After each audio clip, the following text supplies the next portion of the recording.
Hello class 9. Good morning to all of you. Welcome to Vijay Education, a right way to learning and success. Today we are going to discuss about the important question of NCERT. Clear? आज हम लोग जानेंगे actually हम लोग पिछले जितने भी video lecture आपको प्रोवाइड किए गए हैं उसमें हम लोगों ने मैटर एंड आवर सराउंडिंग का जितना भी इम्पोर्टेंट कॉन्सेप्ट था ये वो या तो एनसीईआरटी के हिसाब से हो या फिर एसचंद के हिसाब से हो या किसी अनरिकॉग्नाइज्ड बुक के अनुसार हम लोगों ने मतलब उसका हर एक कॉन्सेप्ट आपको एक पैटर्न पे सारा दिया जा चुका है। क्लियर है? आज हम लोग उसी के क्वेश्चन आंसर के बारे में बात करेंगे जिसमें दो तरह का कलेक्शन किया गया है। एक है आपका इंटेक्स्ट क्वेश्चन एनसीईआरटी का और दूसरा एक्सरसाइज। इंटेक्स्ट क्वेश्चन का क्वेश्चन नंबर 1 आपके पास है, which of the following are matter. आपको बहुत सारा एग्जाम्पल दिया गया है और आपको बोला जा रहा है कि इसमें कौन मैटर है। जैसे चेयर है, air, love, smell, hate, almonds, thought, cold, lemon, water, smell और परफ्यूम। इसमें से कितने ऐसे चीज़ हैं जो मैटर है। तो आप समझ भी सकते हो कि फॉलोइंग सबस्टांस में मैटर आपका चेयर है। आप पढ़े हो कि मैटर कौन होता है। तो anything around us which occupy space having mass and exert some pressure is known as what matter. तो लव आपका नहीं होगा क्योंकि ये एक प्रकार का फीलिंग, समझ आ रहा है। स्मेल भी एक प्रकार का क्या है, आप एब्स्ट्रैक्ट नॉन में ये चीज़ क्लियर करते हो। हेट भी वैसे ही हुआ, फीलिंग्स हुआ। आलमंड्स होगा, थॉट ये भी आपके पास मैटर नहीं है। कोल्ड मैटर नहीं है, ये आप फील करते हो। लेमन, वाटर ये मैटर है, जबकि स्मेल ऑफ परफ्यूम वो भी आपका मैटर नहीं है। क्लियर है? तो यहाँ 4 मैटर हुए, chair, air, almonds and lemon, water. Question number 2, give reason for the following observation. यहाँ जो ऑब्जर्वेशन किया गया है उसके लिए आपको रीज़न बताना है। आप देखते हो the smell of hot sizzling food reaches you several metres away. मतलब आप देखते हो अगर हॉट है, कोई सिजलिंग फूड है, वो अगर आपसे बहुत दूरी पे भी रखा हुआ है, कुछ मीटर दूरी पे भी रखा हुआ है, but to get the smell from cold food you have to go close. लेकिन जब वही अगर कोल्ड आपका फूड है तो जितना क्लोज जाओगे तभी उसका स्मेल आपको क्लियर होगा। ऐसा क्यों होता है, इसी के बारे में क्लियर करना है। तो आप देख सकते हो होता क्या, आप पढ़े हो कि पार्टिकल्स जो एयर में होता है अगर वो हाई टेम्परेचर के साथ फील्ड होता है तो क्या करता है, काइनेटिक एनर्जी उसका क्या होता है, इंक्रीज कर जाता है। और इसी वजह से उसका जो मूवमेंट है, उसका जो स्पीड ऑफ मूवमेंट है वो क्या होता है, फास्ट हो जाता है। और इसी वजह से वो जल्दी स्प्रेड हो जाता है, फैल जाता है। एज द स्मेल ऑफ, यही वजह है कि हॉट जो आपका सिजलिंग फूड है वो reaches a person even at a distance of several metre, कुछ दूरी पे भी है फिर भी उसका स्मेल उसको चला जाता है। क्लियर है? नेक्स्ट क्वेश्चन आपके पास है, a diver is able to cut through water in a swimming pool, which property of matter does this observation show.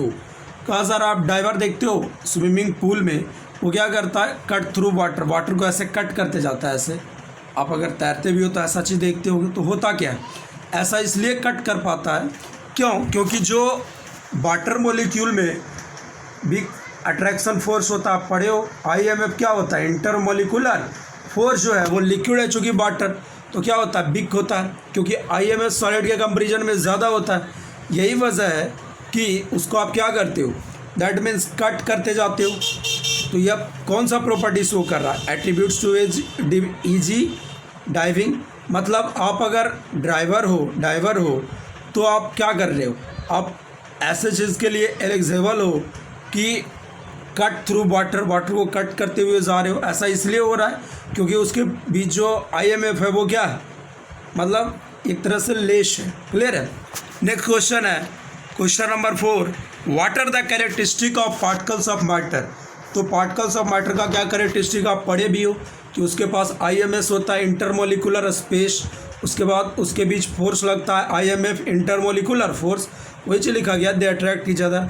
और पार्टिकल्स जो होता है वो कांस्टेंट मोशन में रहता है, मतलब वो मोशन करते रहता है, स्थिर नहीं होता। क्लियर है? आगे कुछ और क्वेश्चन है देखेंगे। कहा सर आप जानते हो मास पर यूनिट वॉल्यूम को क्या बोलते हैं, डेंसिटी। डेंसिटी का फार्मूला हमने आपको बताया था, density equals to mass divided by volume, है ना। तो ये क्लियर है फार्मूला होता है। तो आपको पूछा जा रहा है कि in increasing order of density में जितने भी आपके मैटर दिए हुए हैं उसको अरेंज करना है। इंक्रीजिंग ऑर्डर समझ रहे हो, मतलब सबसे पहले जिसका डेंसिटी सबसे कम है उसको लिखेंगे, उसके बाद उससे ज़्यादा, उसके बाद उससे ज़्यादा, लास्ट में सबसे ज़्यादा डेंसिटी है उसको लिखेंगे। कौन कौन मैटर आपको दिया गया है? एयर है ना, एग्जॉस्ट फ्रॉम चिमनी, चिमनी से जो धुआं निकलता है, हनी मधु हो गया, वाटर हो गया, चौक, खली, कॉटन एंड आयरन। तो इसको आप लोग क्या करो, अरेंज करोगे। तो अगर इंक्रीजिंग ऑर्डर ऑफ डेंसिटी की बात किया जाए तो सबसे कम आपका एयर का, उसके बाद exhaust from chimney, cotton, water, Honey, Chowk, iron. समझ रहे हो? आयरन का क्या होगा, डेंसिटी जो है वो सबसे क्या होगा, ज़्यादा होगा। तभी तो इंक्रीजिंग ऑर्डर की बात किया जा रहा है, मतलब लास्ट में मैक्सिमम वाला आएगा। आगे आप देख सकते हो एक question answer the following. Question number 6 का ए है, tablet the differences in the characteristic of matter. तो कैरेक्टरिस्टिक ऑफ मैटर क्या आप देख सकते हो, यहाँ पे बहुत सारा कैरेक्टरिस्टिक है। जैसे अगर बात किया जाए तो शेप की बात किया जाए तो सॉलिड में फिक्स होता है, इसमें नो फिक्स्ड, इसमें भी नो फिक्स्ड। वॉल्यूम सॉलिड में फिक्स होता है, ये सारा चीज़ आप पढ़ चुके हो। लिक्विड में फिक्स, लेकिन गैस में वॉल्यूम भी फिक्स नहीं होता है। IMF तभी आप पढ़े हो। IMS की अगर पहले हम बात करें तो इसमें वेरी लेस, इसमें क्या है, more than solid but less than gas, और इसमें मैक्सिमम होगा। तो अब अपोजिट हो जाएगा IMF, मतलब मैक्सिमम किस में हो जाएगा, सॉलिड के केस में, और लेस देन सॉलिड लिक्विड के केस में, और वेरी लेस किसके केस में, गैस के केस में। क्लियर है? तो ये इंटरमोलिकुलर फोर्स था। रिजिडिटी या फ्लूइडिटी बताया गया था कि रिजिड होता है आपका जो सॉलिड होता है, कैन नॉट फ्लो, इसका जो पार्टिकल्स है वो फ्लो नहीं करता है, जबकि लिक्विड का पार्टिकल है जो फ्लो भी करता है और ये आपका रिजिड नहीं होता है, और गैस का तो बिल्कुल ही नहीं करता है, नॉट रिजिड। कंप्रेसिबिलिटी की बात किया जाए तो सॉलिड में नो एनी कंप्रेशन, क्लियर है, मतलब नेग्लिजिबल, जबकि आपका लिक्विड कंप्रेसिबल होता है, बट गैस के कंपेरिजन में क्या होता है, लेस। जबकि गैस की अगर बात किया जाए तो ये हाईली कंप्रेसिबल, इसका स्पेशल प्रॉपर्टीज ही होता है कंप्रेसिबिलिटी, किसका, गैस का। अगर लिक्विड की बात किया जाए तो रिजिडिटी, हार्डनेस एक्सेट्रा। क्लियर है?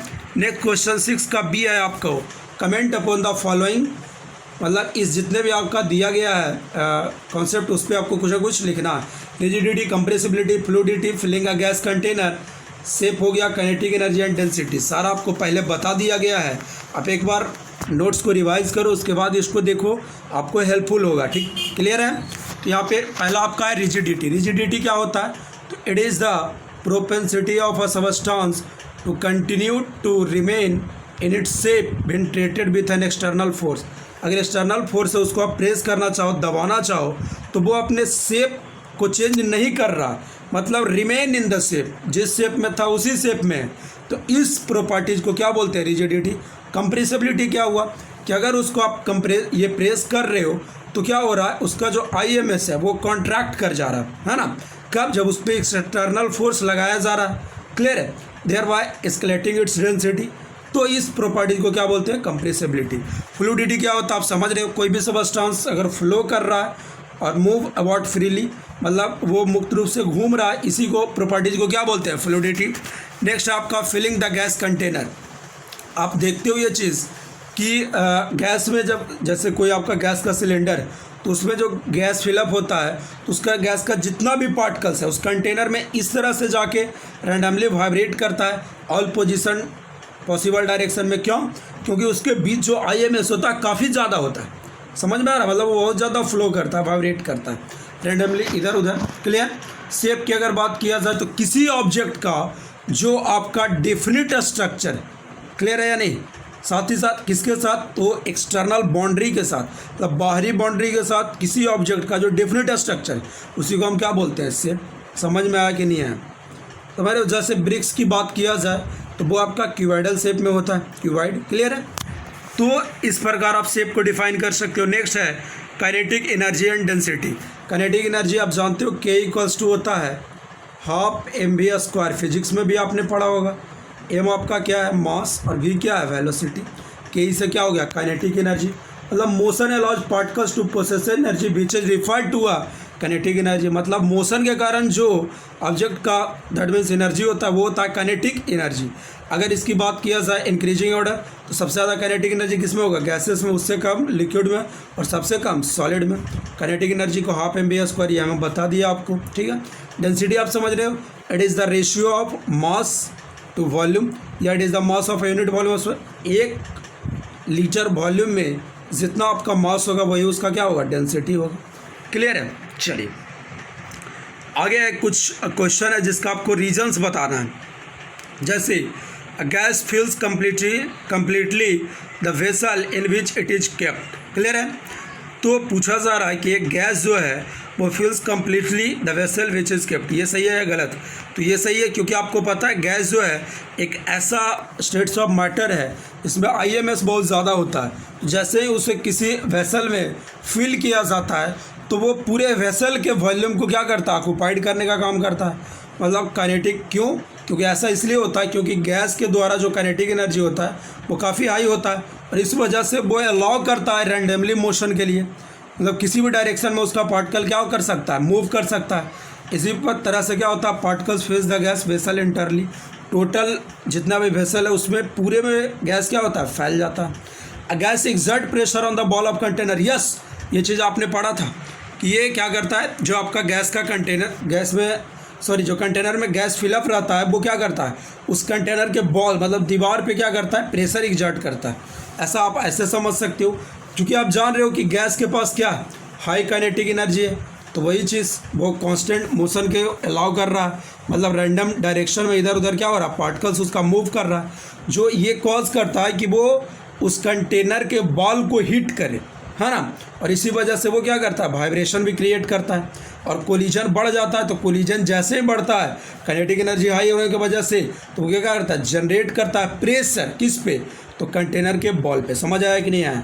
चूँकि गैस क्या है, काइनेटिक एनर्जी हाई रखता है, इसीलिए क्या हो रहा है, रैंडमली मोशन, मतलब रैंडमली इधर उधर मोशन कर रहा है, पार्टिकल मूव कर रहा है, इस वजह से वो वाइब्रेशन भी क्रिएट कर रहा है और उसके बॉल को हीट कर रहा है, कंटेनर के बॉल को हीट कर रहा है और उस पर प्रेशर जनरेट कर रहा है। क्लियर है। सी आपका क्वेश्चन है, क्या कहा जा रहा है, क्या wooden table should be called a solid. क्या जो वुडन टेबल है उसको सॉलिड कहा जाता है? बिल्कुल कहा जाता है। क्यों? क्योंकि इसके पास होता है डिफिनिट साइज एंड शेप। अब देखते भी हो इसका साइज शेप डिफिनिट, कहीं भी लेके चल जाओ साइज वैसा ही रहेगा, शेप, अगर उस पर कोई एक्सटर्नल फोर्स नहीं कट नहीं किया जाए तो। IMF जो होता है आप देखते हो कि वो क्लोजली पैक होता है, इसलिए IMF क्या होता है, बहुत ज़्यादा होता है। सॉरी, मतलब कहा जाए तो IMS क्या होता है, बहुत कम। तो IMF क्या हुआ, आप समझ ही रहे हो। अरे इंटर मॉलिक्यूलर स्पेस अगर कम है तो IMF क्या होगा, ज़्यादा होगा, मतलब टाइटली बॉन्डेड रखेगा पार्टिकल को। It is rigid and can not be compress. चूँकि टाइटली बॉन्डेड है इसलिए रिजिड खड़ा होता है और ये कंप्रेस नहीं होता है। नेक्स्ट क्वेश्चन डी आपका है, we can easily move our hand in the air. Air में आप अपने हैंड को ईजिली मूव कर सकते हो, but do the same through a solid block of wood, we need a correct expert. ऐसा क्यों होता है? आप देखते हो एयर एक गैस है, उसमें आप इजीली हैंड में को ऐसे मूव करते हो, लेकिन भाई कोई वुड का ब्लॉक है सॉलिड का, तो उसके थ्रू करने में क्या होता है, आपको एक्स्ट्रा एक्सपर्ट की ज़रूरत होता है। ऐसा क्यों होता है?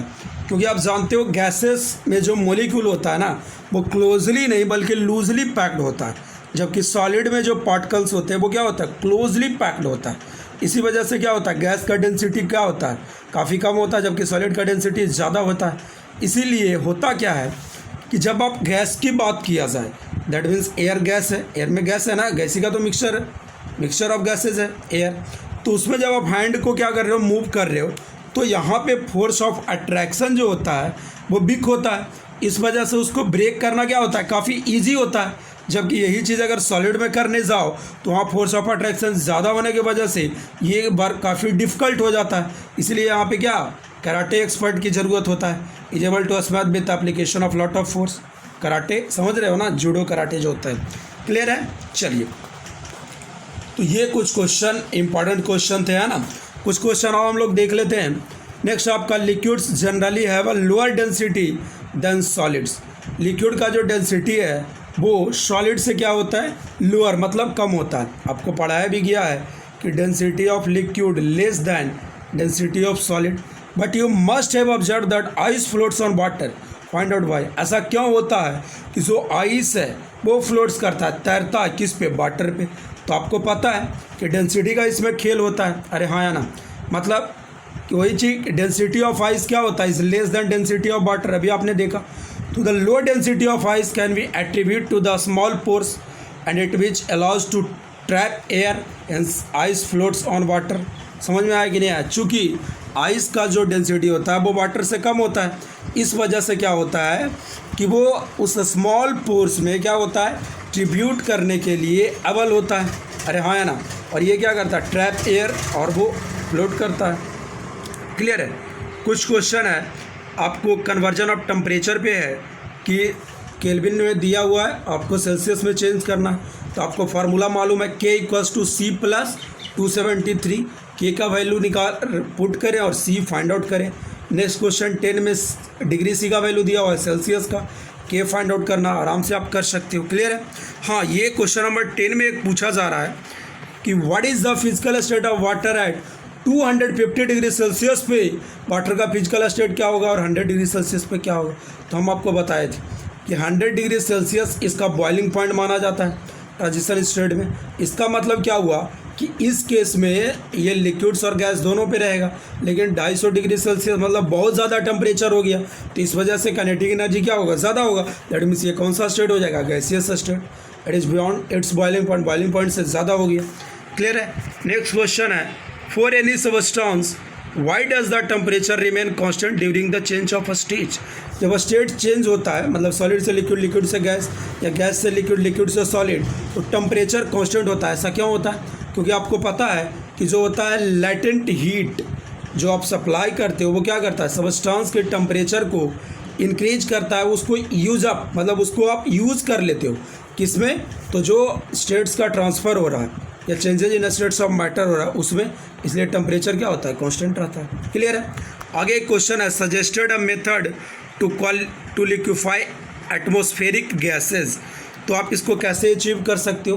तो या तो प्रेशर क्या करो, इंक्रीज कर दो, अरे हाँ है ना, या टेम्परेचर क्या करो, डिक्रीज कर दो, तो आप आराम से क्या कर सकते हो, लिक्विफाई कर सकते हो। क्यों? क्योंकि आपको पता है जो IMS है वो रिड्यूस हो जाएगा। क्लियर है? चलिए नेक्स्ट क्वेश्चन कुछ और है, इसका आप देख लो। Why does a desert cooler cool better on a hot dry day. ऐसा क्यों होता? तो आप देखे थे कि डिजर्ट में क्या होता है, टेम्परेचर काफ़ी ज़्यादा हाई है और ह्यूमिडिटी क्या लेस है। तो आप पढ़े हो, अगर टेम्परेचर हाई है, ह्यूमिडिटी लेस है, तो इवापोरेशन का जो रेट होगा वो फास्ट होगा या नहीं होगा। और high level of this evaporation provide what, better cooling effects. तो इवापोरेशन ज़्यादा होगा तो कूलिंग इफेक्ट आप जानते हो वो कॉज करता है, तो बेटर ये कूलिंग इफेक्ट होगा। क्लियर है? नेक्स्ट क्वेश्चन है, how does the water kept in an earthen pot. मटका समझते हो, जो ये आपको एक मतलब जो आपके क्या कहा जाए, कुम्हार जो लोग होते हैं वो बनाते हैं मटका। आप देखते हो चरुआ टाइप का होता है, उसमें क्या होता है कि जो पानी रखते हो तो काफ़ी ज़्यादा वो समर के डेज़ में भी क्या होता है, काफ़ी ज़्यादा कूल रखता है। ऐसा क्यों होता है? क्योंकि आप देखते हैं, अगर उसको अच्छे से देखो तो जो अर्थन पॉट मटका होता है वो उसमें पोरस होता है। पोरस इन नेचर मतलब उसमें छिद्र युक्त रहता है उसमें, है ना। तो इस वजह से क्या हुआ, टीनी पोर्स की वजह से वाटर का जो penetration and has their evaporation from the pot surface. आप जानते हो इवापोरेशन एक सरफेस फिनोमेना, तो उसका जो पोरस होने के वजह से उस सरफेस से इवापोरेशन स्टार्ट हो जाता है। और आपको पता है कि इवापोरेशन होने के लिए कुछ एनर्जी का रिक्वायरमेंट होता है, क्योंकि अब क्या होता है यहाँ पे एब्जॉर्प्शन होता है हीट का। तो इसी वजह से which is contributed by water. कौन देगा? वाटर देगा, जिस पोर्ट में रखा हुआ है। और यही वजह है कि वाटर जो है वो कूल हो जाएगा। समझ में आ रहा है नहीं आ रहा? क्योंकि उससे वाटर से जब आप टेम्परेचर को एब्जॉर्ब कर रहे हो तो उसका टेम्परेचर डिक्रीज कर रहा है, मतलब वो कूल हो जाएगा। क्लियर है? नेक्स्ट क्वेश्चन नंबर 15, ये हम बता चुके हैं पिछले वीडियो में कि पंप जो फील करते हो कोल्ड क्यों, एसीटोन होता है उसके अंदर, है ना। ऐसा इसलिए होता है क्योंकि इवोपरेटेड होता है।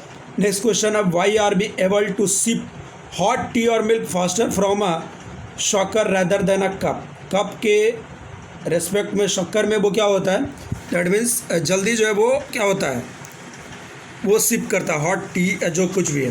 तो ऐसा इसलिए होता है क्योंकि शक्कर के पास लार्ज सरफेस है, तो सरफेस एरिया ज़्यादा होगा। तो आप पढ़े हो कि इवापोरेशन ज़्यादा होगा, इवापोरेशन ज़्यादा होगा तो टेम्परेचर को ऑब्जर्व करेगा और उसके टेम्परेचर को घटा के उसको कूल करेगा। अरे आप ऐसे समझ रहे हो ना, एक मान लिया जाए आप छोटा सा कप में टी ले रहे हो, हॉट टी, और एक बड़े से गिलास में ले रहे हो, किस में जल्दी ठंडा होगा? बड़े से गिलास में, क्योंकि सरफेस एरिया ज़्यादा, इस वजह से क्या होगा कि उसका इवापोरेशन का रेट फास्ट हो जाएगा।